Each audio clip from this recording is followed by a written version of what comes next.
Welcome to the Stephanie Herman Show. Do you like horses? Well, why don't we go to Springdown Equestrian Center to see horses and horseback riding and how to horseback ride from the wonderful master. And then seeing the beautiful artwork from the I Walk Gallery in St. Helena, California. And what about the beautiful, gorgeous sound of Tammy Brown? Come join me and let's fill the air with Tammy Brown's beautiful voice.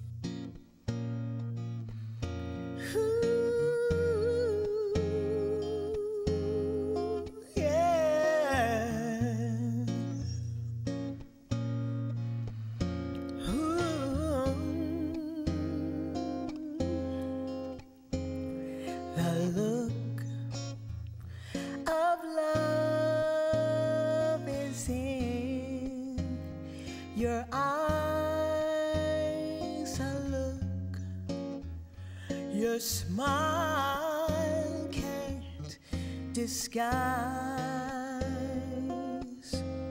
the look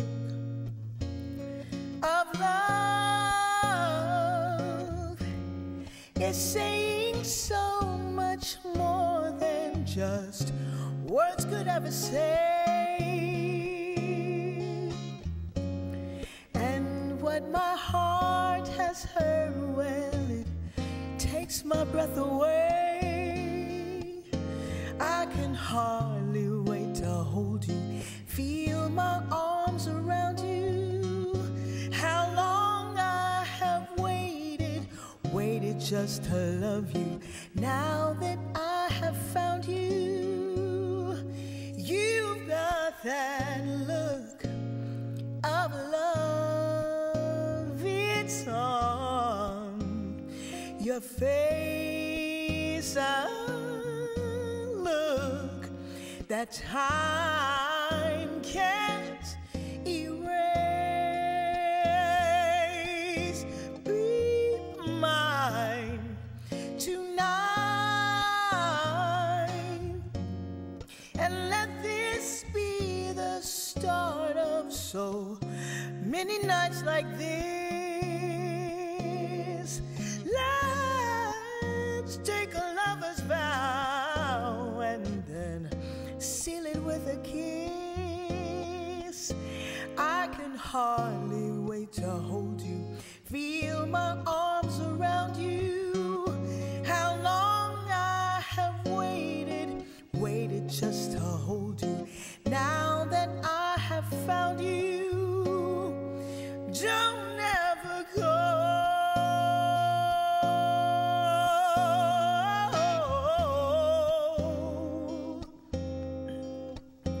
Don't ever go.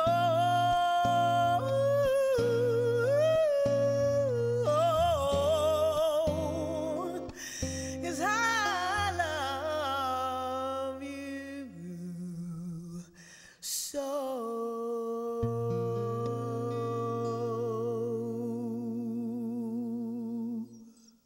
Here we are at the Springdown Equestrian Center with Carol Goodstein, the owner. Carol, it's so great to have you here and to learn more about you. And I wanted to know, when did you come to own the Springdown Equestrian Center?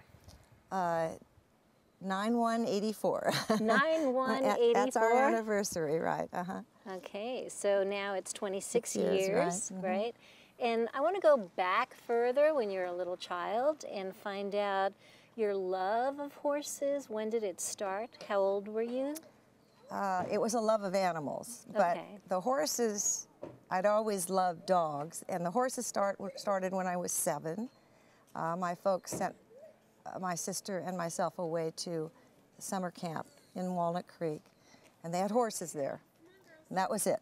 I came home, drove my folks crazy for riding lessons, and I've never stopped. This is it. Excuse my rude horse here. Who is this horse here? This is Jake. This is Jake, one of my. Shall we introduce him? One of my special horses that who loves. I acquired. Okay, Jake. Hi. How are you? It's very nice to meet you too. Thank you for joining us on the Stephanie Herman Show. So I also have read about you take on a lot of people who have problems with their horses. Right. And then you retrain the horses so that they are more manageable. I did, Jake. This doesn't show how well they're managed, but Jake, he says, I like the grass over here better. I don't do that much anymore with clients' horses. I do have some, but it's primarily our own horses. I like to rescue horses and bring them in and rehabilitate them and put them into our school program eventually. So that's kind of what we're doing now because there's such a need out there to find homes for so many horses. The first horse that I had ever had was given to me when the owner died. And it was a very nice experience, and I was living in Daly City at the time, and I kept my horse just down the road and at the barns that were just down the road from where I lived in Daly City. And we worked there with the horses that were on that property a little bit, and then when my horse got lame, I had to find a home for her, so I brought her down here to Webb Ranch, where she was turned out. And then I immediately acquired 2 more horses. And then I promptly got 3 more horses. So now I have 6. And 2 children, and a husband, and a job. Right, that's right. And a partridge in a pear tree. Right. So then my husband said, well, I'm going to retire. And I said, what? And he said, yeah, I think I'm going to sell my business and I'm going to retire from it because we were having some other difficulties with it. So then I had to either sell my horses or find a way to subsidize Make money out them. of it, right. So I turned professional in 1972. We didn't have a commercial permit to do that in Woodside, so then in '84, when this place came for sale, we decided that this was the place to be. So we wound up here. Which is such a beautiful, intimate place, and the way is. you keep it up is so organized and clean, and you're a good disciplinarian. Well, I try to, you know, you're always learning in this business. You have to keep an open mind. So now we're going to see how she actually manipulates Jake to turn around and be a TV star. He's never been on TV before. And he's camera shy, or maybe not camera shy. No, not camera shy. The thing about horses, they all have their own horsenality. Like people have their own personality. I love that. And this particular personality of this horse is he likes to be a little bit of the leader, the boss. I mean, he's a great guy, but every once in a while you have to remind him that you are not. I am. Right. And you have children that come here. What age do they start? We actually have a mommy and me group that starts. We take the moms and the kids come at 2.5. Oh, wow. Yeah. And then for our normal riding programs, they're usually 5 on up, but we've taken them at 3.5. And it's a one-on-one with an instructor. It's a very safe environment. Of course, when you have as many horses as I do, you have one at every level. So there's always that nice, docile. Right. And you have a pony. Yeah. Also. No, not even. Ponies are not necessarily nice because most of them are kid broke. And they're not trained by trainers. They're trained by children. And children don't know yet. How, and then they get away with things. So some of them can be a little bit difficult. So what are some of the things that you feel horses have given to you in the life? list is so long. My biggest thing that they've given me is the ability to do a job that's my passion, that I love to get up for every day. And I never get tired of it. That's the biggest thing. But also, I think they teach you, you know, if you can break through that initial resistance and get their respect and trust, they will give you anything. They are just such generous. I mean, you know, they're big animals, and they outweigh us a lot. And the fact that they do all the things we do they're claustrophobic, but yet they go into a horse trailer. Wow. They do that because we ask them to do it. And that's trust. And when you get that trust, you get respect. And that's what I've learned that you want to have. And you are. Oh, he says that's why I was moving around. He was being very polite. Yes, that's why I was moving. Thank you so much for being on the Stephanie Herman Show. And you too, you were pretty good. He was. And I think you have a marvelous place here. Thank you so happy to be a part of this intimacy and well organized. And we look forward to seeing you teaching and jumping. Well, So, I'll be out there in a few minutes. thank you so much, Carol. You're welcome. Thank you. Okay. Diamond is going forward a little bit, but I would like you to tap your stick on her shoulder and your boot. Shoulder, boot, in the rhythm you want her to go. Tap, tap, tap, tap, tap, tap, tap. Now when she does that little pop up, correct her with your rein. Give her a little pop back, okay? She's saying, I don't want to, and you're saying, yeah, think about it. I think you do want it, okay?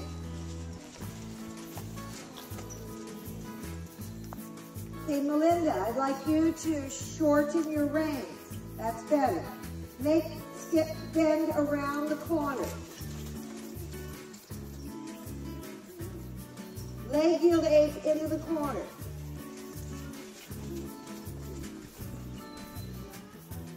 Now I'd like Mystic, shorten your outside curve rein.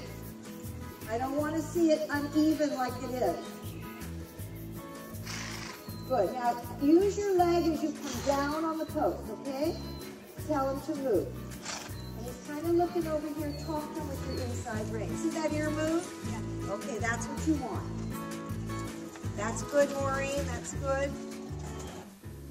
After you do this one, after you do this 3-stride, you're going to come around the corner, and you're going to jump this one right here with a bending line back to that one. The yellow to the green. You have 3. 1, 2, and 3. Bend him left. Good, you got the change. Nice. Slow down, balance, slow down. You have 3. 1, 2, and 3. Good. Oh, you need a change. Got it, good girl. 1, 2, and 3. 1, 2, 3, 4, 5, 6. Very nice. Good job, Allie. Good.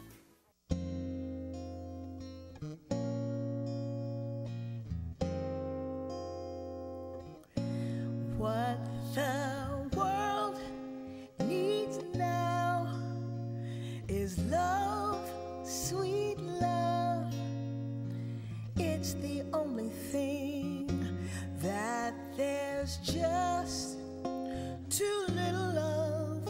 What the world needs now is love, sweet love.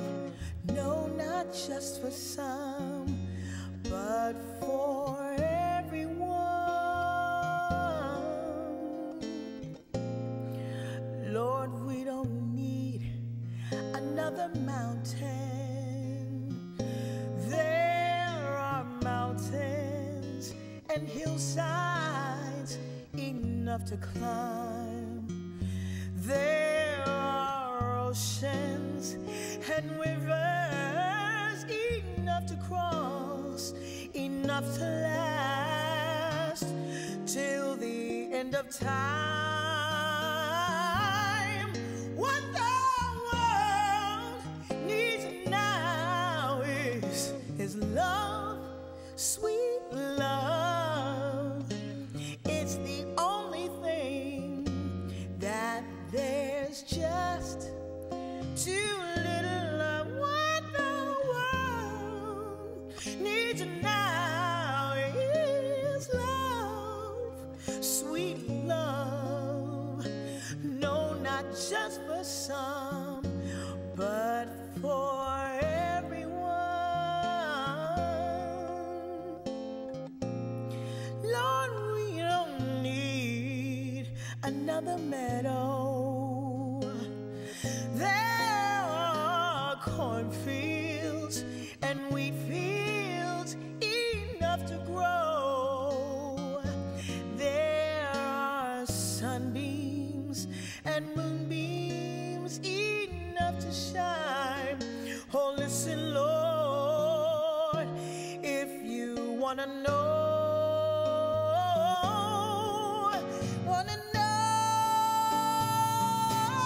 what the world needs now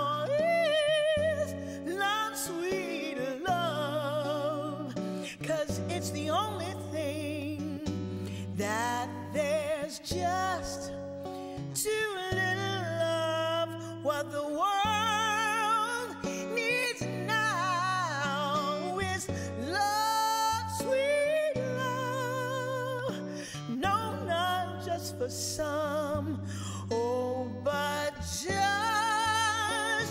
for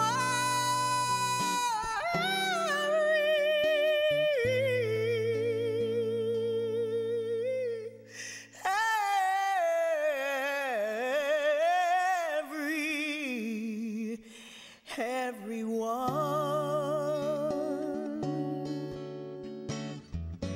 Love, love, love, love,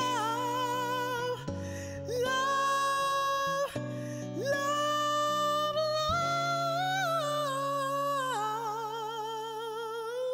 love.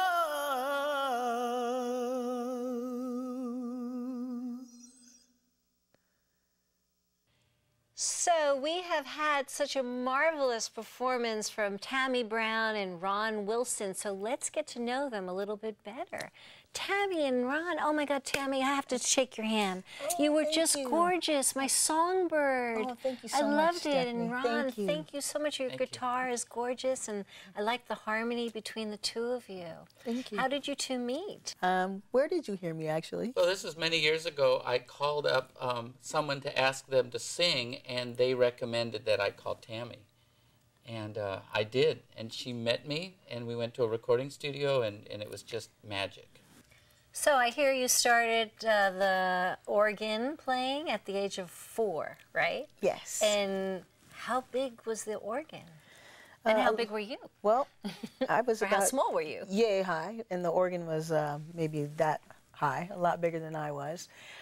So I had to stand up and play it, and do the pedals with my one foot, and play the double tiers with my hands. And your father was a guitarist? He was a guitarist and a minister. My mother played piano, and she sang as well.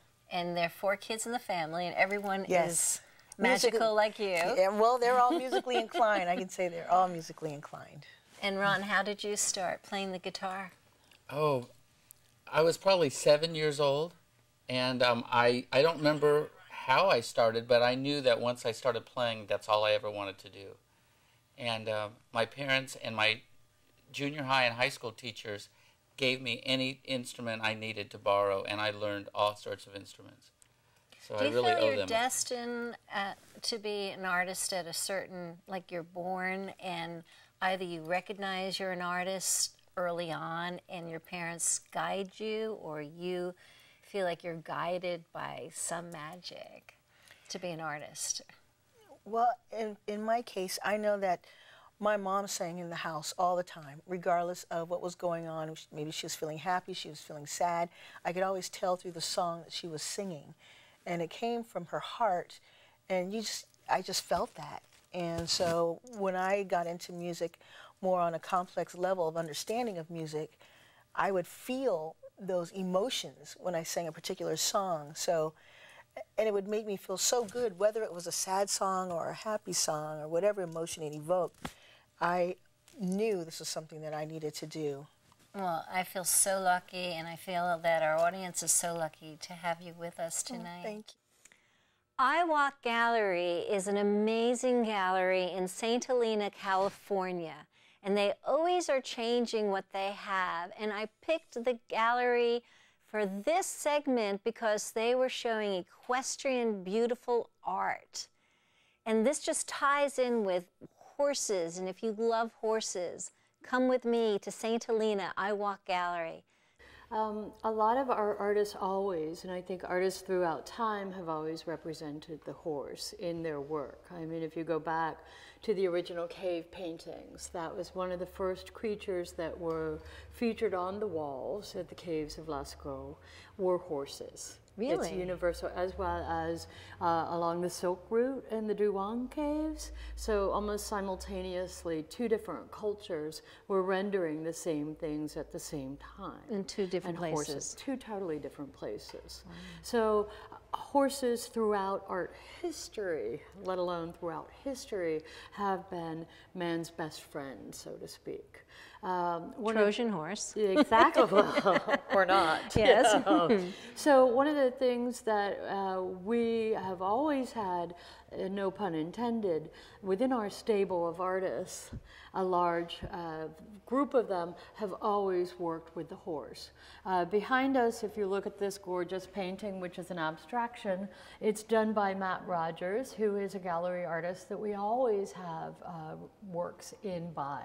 Matt was commissioned to do polo ponies at one point from a friend, and rather than doing a pastoral scene, he interpreted it this way because of the power behind the player and the horse together and the sound of the hooves. He wanted all that energy and excitement captured in the painting. It really does. This is beautiful. They're magnificent. We also have other renderings of his that sometimes have jumpers, race horses. He was the patron artist or the artist for the patrons party for the Kentucky Derby. So he's got the race horses that are in your face, literally, like you're standing there about to be stampeded. We've got little Bruce Newell bronze horses, which all have a gorgeous different patina.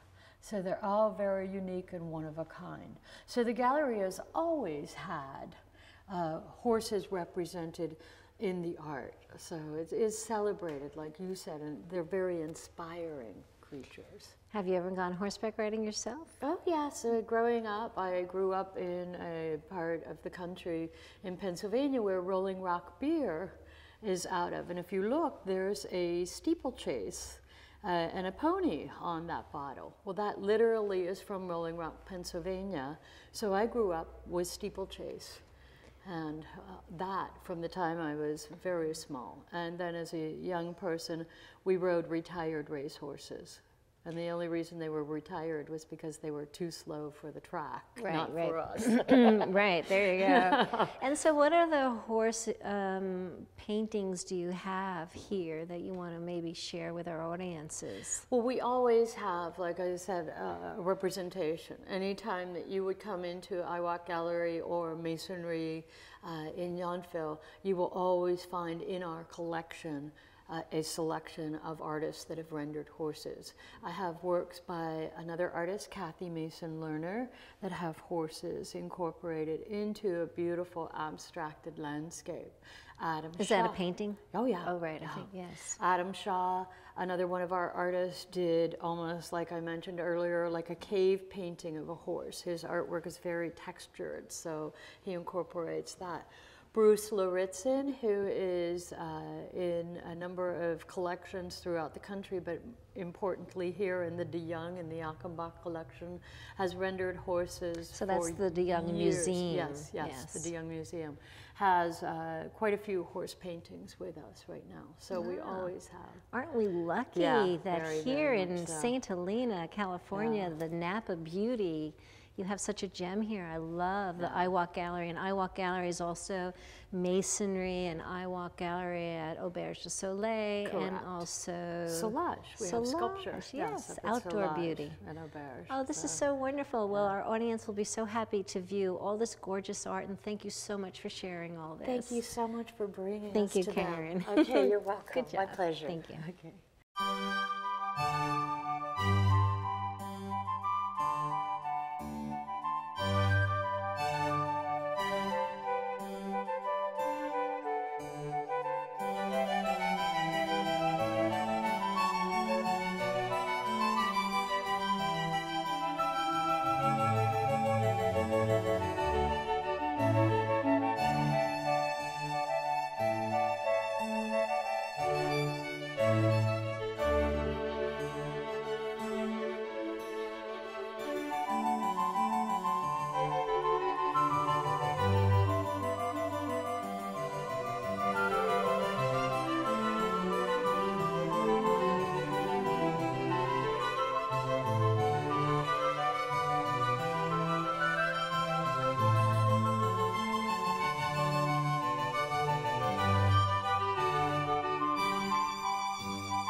So how did you like that toy candy of the artwork from iWalk Gallery in St. Helena? And thank you so much for joining us with the Stephanie Herman Show, and to close the show with the exquisite sound of Tammy Brown.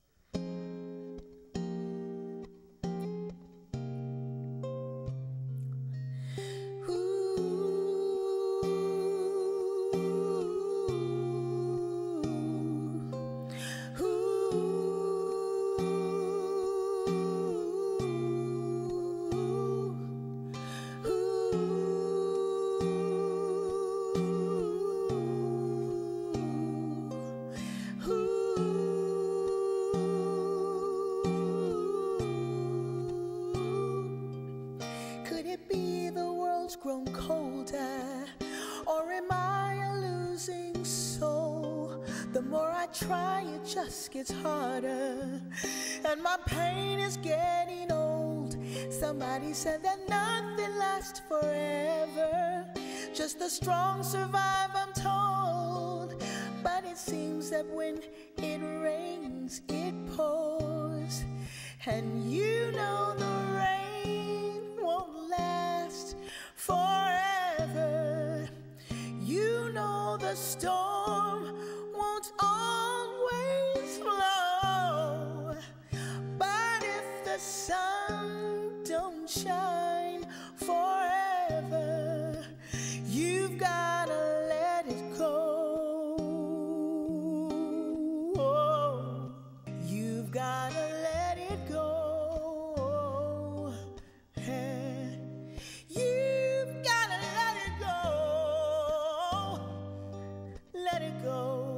The bad things that happen in your life, let it go. The things that cause you strife,